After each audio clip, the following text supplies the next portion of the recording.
ومن على شيء قرأ مولد السيد الورى تبركا فسيرى نموه بالفتخم وإن على ماء القري مولد خير البشر فالشرب بالمطهر يكف كيد المرغم ينور القلب شراب من ذلك الماء بالمجاب والقلب يحيي دون عاب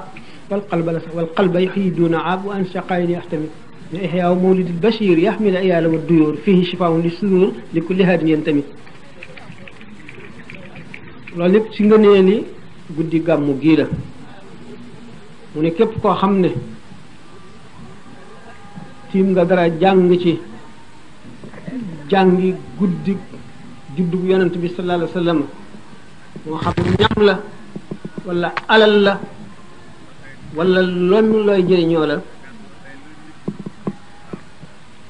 nga def ko ngir barkeelu ci barke bi yonent bi sallallahu alayhi wa sallam nga xam ne mooy sayyidul awwalin wal axirin tax suñu borom bind asamaan yi ak suuf yi loola la da nga gis mu yokku dana dolli ko maanaam bu dee xaalis bu dee wurus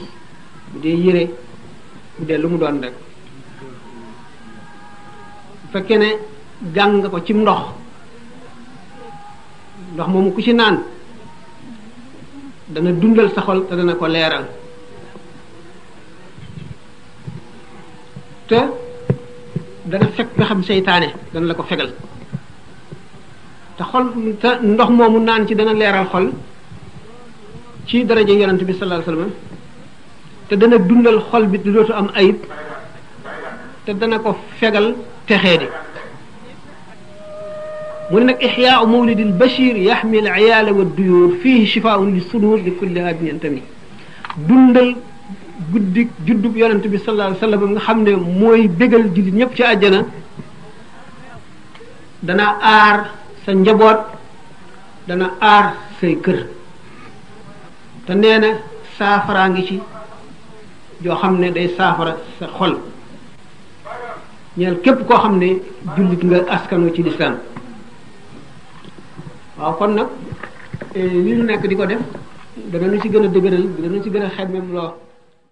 بسم الله الرحمن الرحيم والعصر إن الإنسان لفي خسر إلا الذين